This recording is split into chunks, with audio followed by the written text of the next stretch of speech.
what did you think? Pretty awesome. Sammy enjoyed it too.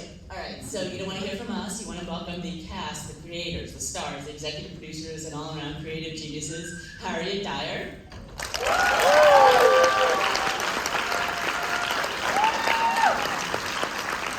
And Patrick Brammall.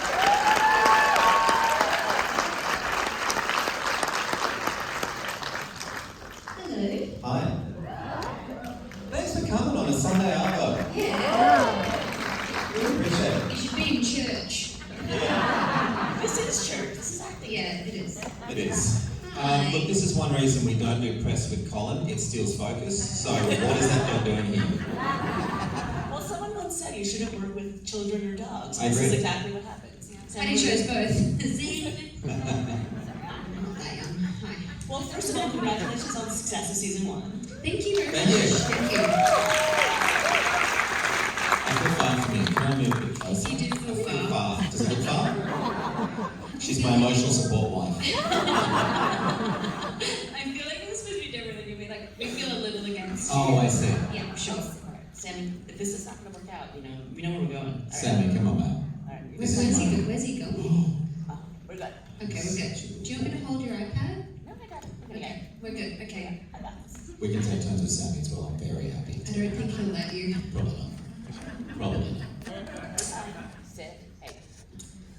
So let's talk about what surprised you the most about this season.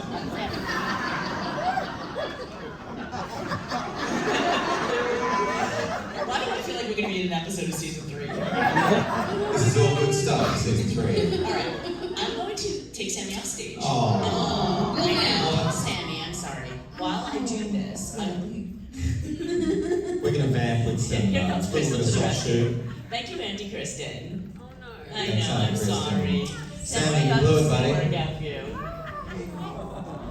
Sorry, Wow. Sammy. You had your moments. That's showbiz. Bye, Sammy. It was a nice effort. So, what surprised you the most about the success of season 1? Oh, that it got made. Yeah. Okay, what surprised us probably the most was how well it travelled. We made it really in Australia kind of just we didn't expect it to go anywhere beyond Australia. And so because of that, we didn't change anything to make it more, make sense to people who don't speak Australian. And I think that's it is. It's but I think by keeping it so Australian helped it travel in a way, rather than kind of just washing it down to like a Anglo-Malays. Yeah, we got really lucky with, which is delicious by the way, Anglo-Malays. We got really lucky. Yeah, after the It's called campaign. salmon. Check it out. We got really lucky with the people we were working with. Binge, who are the stream who put it on for us, who let us do it, and our production company. They really gave us a long leash, no pun intended, a little bit intended, but I really do mean it. They let us make the show we wanted to make. So by the end of it, we were like, I don't fucking know if people are going to really respond to this, but we know we like it. So if it fails, it's on us, 100%. We got to make absolutely the show we wanted to make. So I think, in answer to your question, that's what surprised us about it. Yeah. How did that then impact your approach to season 2? What did you bring to it that you learned from season 1? Sweaty armpits. Excellent.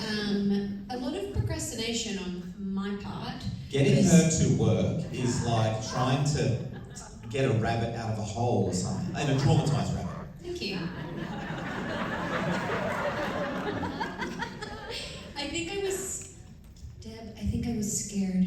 I was a little scared because people liked it, and then there's that difficult second album pressure, isn't there? But then also we realised that we made this world, and now all we had to do was set everyone up and they could play in it. It already was established, so it actually was a lot easier and more fun. Writing season 2 turned out to be some of the best days of my life.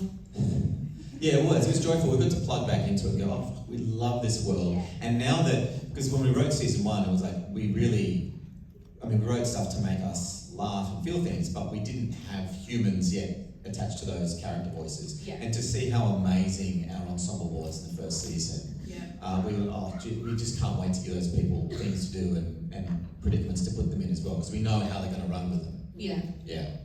Were there specific themes you wanted to get into season 2? No, not necessarily. What we wanted to keep trying to do, and I think we did even more in season 2, is not be really on any side of any argument, even just an argument between Gordon and Ashley.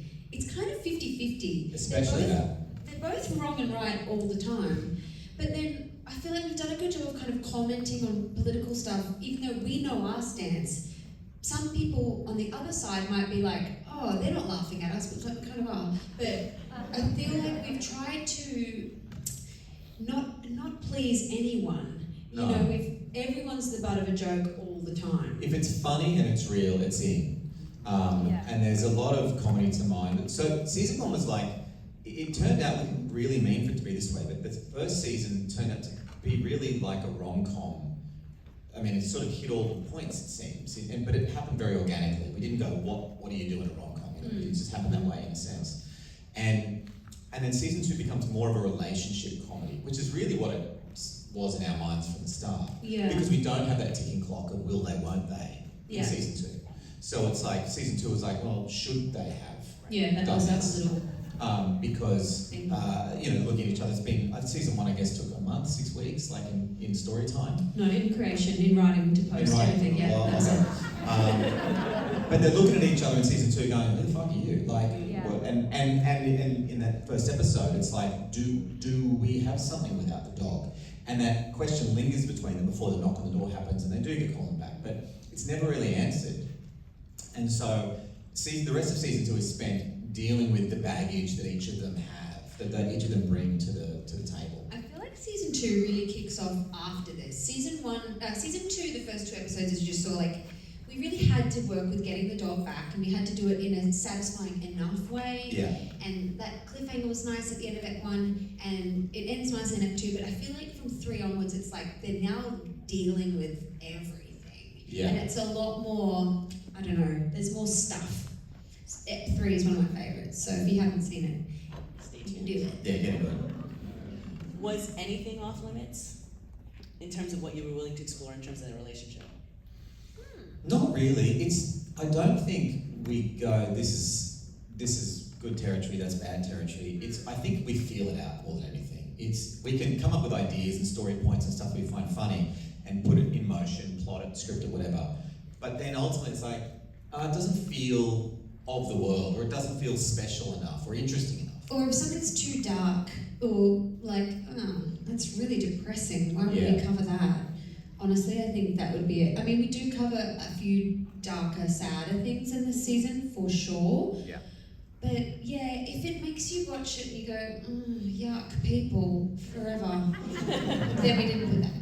Yeah. That's enough of that. The whole point of us doing this is like, it's about embracing the chaos of life and the joy of that, because it's silly and we shouldn't take it too seriously, even though it means so much, obviously. We're all very silly. Yeah.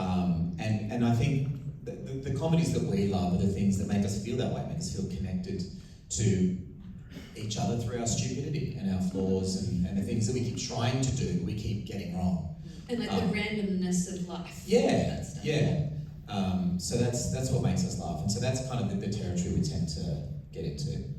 But I would also imagine, as the writers, and given that you're a real life couple as well, what do you want? What's safe in your personal life that you're willing to bring to the screen? Yeah, right. Well...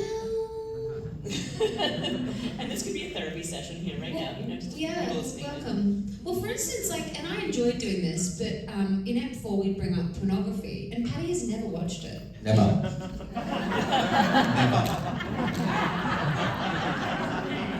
That's what he said, and I believe him. Yeah. Do we believe him? Yes. Anyway, it's stuff like that. And honestly, when we brought that up, because it's the grit between people that is interesting to me, and I mean, I guess you, but No. I read it for the articles. to write that honestly, we had to like overturn us honestly and talk about it, because otherwise it's just like an awkward room. Yeah. And I think that's good, because the idea was at the end of that episode, maybe some people turn to each other and have an honest conversation, or they don't, you know. Yeah. It's okay if they don't. Yeah, it's episode 4, and not to spoil anything, but Ashley busts Gordon looking at porn. And so... It's pronounced prom. Prom. And so we decided to do that because it's funny. Like, that's instant, oh, here we go. Like, this is going to be great fun. But in order for it to be truthfully mined and get the proper comedy out of it, we had to approach it authentically. We actually So you were watching prom, right? Oh, for this project I did, yes, once, as research, and you'll see that on my business manager on the line item. The things you do for your art. Is a subscription, He's an incredible actor. Yeah, I go there. So, but we do it because it's funny, but then it's always got to be real. So yeah, we had to have a chat, and it's a funny episode. It's a great episode. But our hope also was like enjoy it, and also like some couples would be like, "Do you watch porn?" Like, you know, we'd love for that to happen. It's fucking awkward, but the more people talk about it and connect over things, it's exciting to us. I'd love to hear a little bit more about your writing process. How do you two work together, especially knowing that you're then going to be acting this out on screen? Well, we plot the whole thing. It's just the two of us in a room. And we plot. Where's the respect? It's just really hard when we're each When other's... you're working with a genius, I get that. When we're Hey, like you're worth it too. each other's You have bosses, value. it's like, it's You bring weird. something to the table. It feels weird when he's kind of my boss and I'm kind of his boss, but I'm a heaps cooler boss. Does that make sense? I don't really want him to work ever, and he wants me to work all the time. That is true. But no, it's once we get focused for about 3 minutes a day. Okay, here's a real story. We Stop. were plotting season 3, as we are currently, a couple True days story. ago. And I'm there with the whiteboard, I'm talking about something, and I can see, she's not looking at me, she's looking at a computer screen, because we have a shared document, a Google document. And yeah, she could be looking at the document, but I know she's not. And I said, and I didn't say, are you listening? She'd go, are you on job? And she'd go, yep, on job. And I know she's on something else. So I just kept talking, and I kind of looked at her screen. She was buying sneakers. I mean, I don't know what to tell you guys. Sneakers gonna sneak, so... It's just like chasing butterflies 8 hours a day. But genius. So anyway, the answer is... What was the question? See what I mean? Sorry. It was about your writing process. Oh, Yeah. yeah. So we plot it together, and then in fits and starts, and then we split it up. So he does every other episode, like 1, 3, 5, 7, or 2, 4, 6, 8. We just go for it, Yeah. and we show each other our drafts. And season 1 was a lot more like we literally just would pass the computer and work on each other's. And season 2 was a bit more like give me the notes and I'll think about it. And season 3 will probably be that as well, because I don't know. Actually, I don't know. Yeah, we Maybe a mix. Yeah, we conceived of the whole thing together in quite some detail, and then we couldn't physically be there writing a scene together. We'd never get anything written, so we take our episodes away, and we're responsible for that episode. But there's plenty of cross-pollination between the episodes. Yeah, or like one of us will write a scene and it didn't fit in our episode, so we give it to the other person. Yeah. For instance, in this one, Lee and Linnell were in episode 1 with the tennis theme, and That icy pole, red wine, that was all Paddy, even though it's my episode. Yeah. Because he wrote that fair point. yeah, and we just wasn't enough room in Ep 1 to get it out satisfyingly, so we put him in episode 2. God, I love them. They're so good. It's a pretty great ensemble. Yeah. Do you ever argue about a note? About a note with each, like Yes, notes for each other to drag in. I don't think so. Not really. I think the success of any of this, making any kind of creative endeavor, requires a creative tension. And because we're doing it together, we've got an inbuilt creative tension. Like we kind of censor each other, we filter each other's stuff, and we understand each other's sensibilities well enough and trust each other's sensibilities well enough to go, yeah. But if one of us feels strongly about something, we'll go, no, I really think so, and the other one will yield. We never had like a full Barney writing, ever. No. It'd be more like on set, because we're tired and we're feel like we're breaking it or something. Yeah. Yeah, it's like one fight. But not in the writing. We're still fresh, the ideas are good, everything's going to work out. And if it doesn't work on the set, it'll work in the edit, you know. The edit is a bloodbath. There's so many places to punt it to in the writing. Yeah. The edit is, gloves are off. That's where the fights happen? Kind of, because we're so tired, because we've been working on this thing every day, and we're sitting next to each other, eating so many snacks, and watching each other and being ourselves. It's just too much of us. It's like, we need like a marriage counsellor to sit right in the middle of the edit and say that we're doing great jobs. You're doing a great job. Thank you. Thank you. Thanks, everyone. We're all invited to the second season. We're fine. Obviously the writing is all brilliant, but then what happens when you get on set? How much do you let each other improv? It's quite a bit. I mean, we generally do it as scripted, and then if people have ideas, we do like a fun run. But there's like a healthy disrespect for our own scripts though, so Definitely. we can throw them around a bit. Yeah. But the other actors, bless them, they learn their lines. Yeah. We do not. And we approximate our lines, and they're usually pretty on. But Well, because we wrote them, we're like, I know that. The bullshit. Okay, fine, let's go. Yeah. But genuinely, we'll leave. You know, if the line doesn't feel right in one of the actors' mouths, or someone's got a better idea, or oftentimes we will use in the edit an idea that happened on the day because it's got that electricity about it, and as long as it doesn't, you never want to prioritize a joke over a story. You never want to do a joke, no matter how good, if it destroys the reality of that character. Like, he wouldn't really do that, but it's funny. Like, we never do that. So we try and keep it as rough and loose as we can, but it's basically on script. Yeah. Do you find it challenging being a writer or an actor? Like, which is harder for you? Or is it harder doing both together? I think writing's harder. Yeah, writing's harder, for sure, because it's an act of pure creation. Like, in a way, it's the highs are kind of higher, actually, That's true, yeah. but it's much harder to conjure something out of nothing. And acting's more of a team sport, isn't it? Because even your costume, you didn't make that. Like, hair and makeup, the lights, like everything, everyone's coming together, and you're in a team. Yeah. Whereas writing is like, this is me. Yeah. Disgusting, isn't it? Pathetic. Do you feel you've learned anything as an actor that you'll bring to other projects when you go to work on other projects now? Having been your own writer? I've learned it more as a producer. For instance, I now know how valuable like those first few seconds and last few seconds of a take are. Because the edit, you're like, don't break right when they say cut, like, because there's cut and there's still a few seconds. And if you need them and they're there, you're like, thank you, actor. So that stuff. Also, don't improvise by singing like a Madonna song. We can never afford that.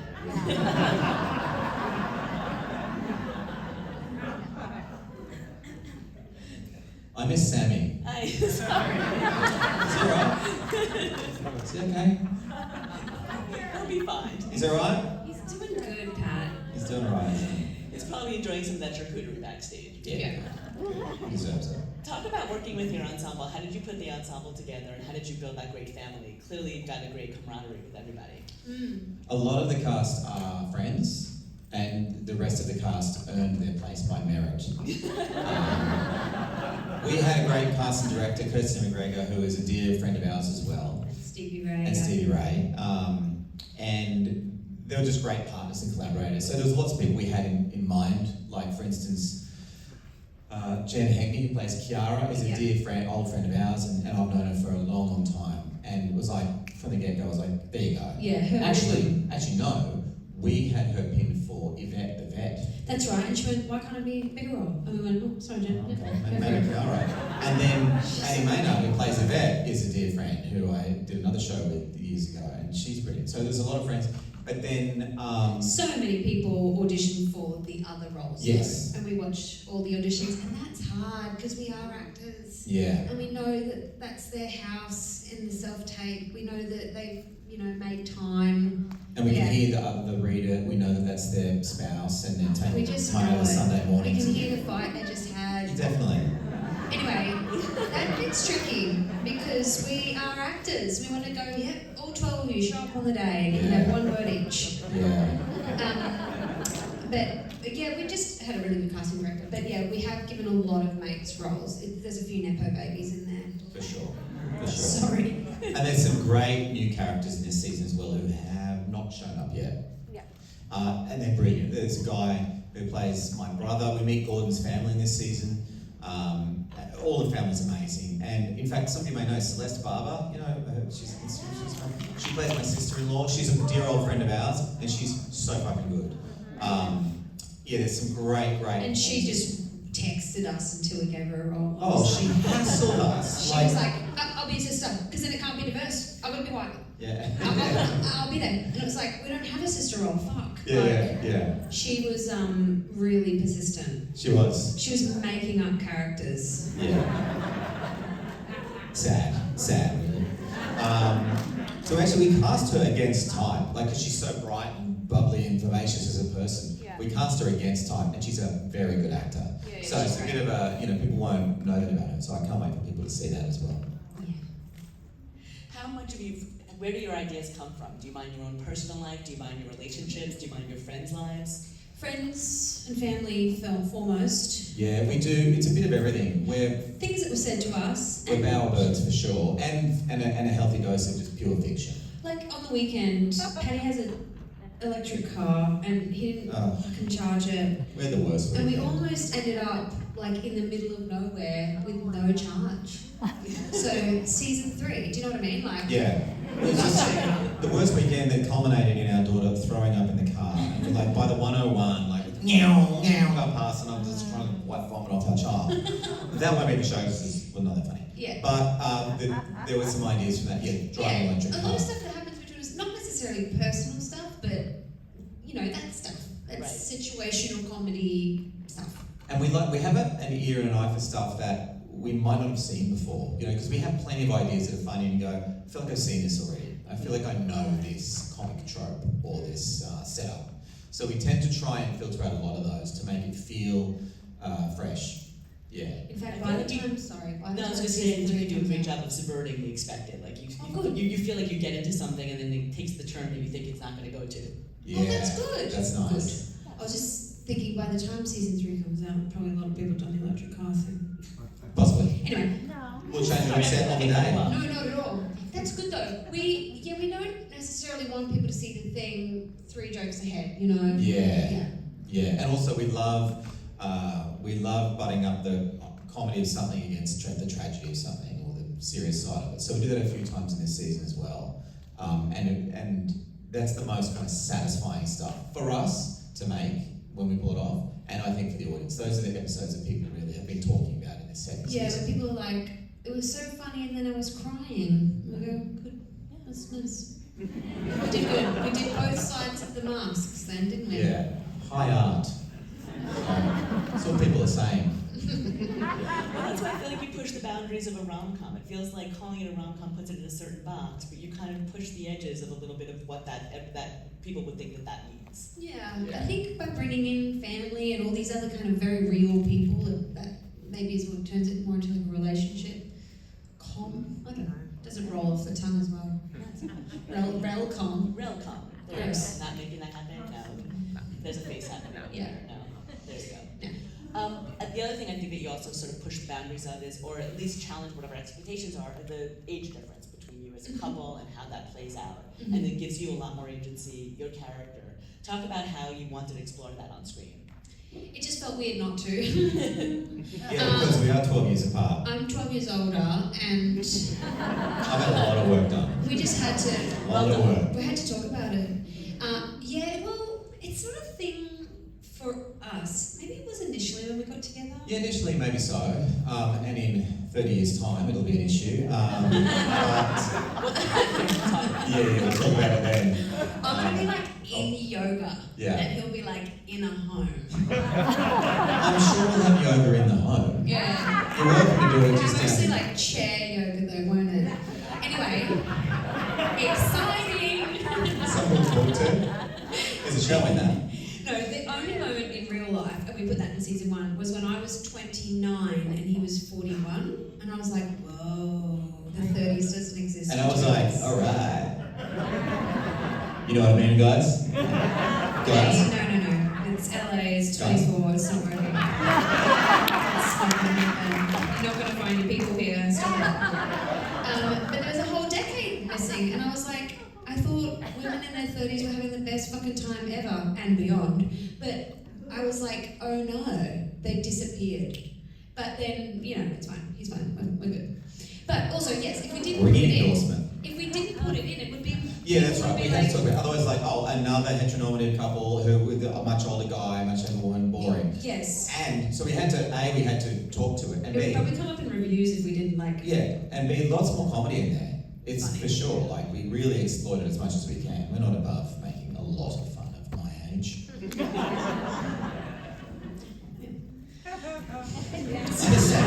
Sammy. Our ages. It's okay. Look good. Thank you. Lovely hair. Wow. So what would you like to tease for the audience? What lays ahead for them for season 2, the rest of season 2? There's so much. It's very exciting. Okay, there's a death. There's a wedding. Whoa. Well, you start with the dark stuff. And I would say there's a baby, but you already saw it.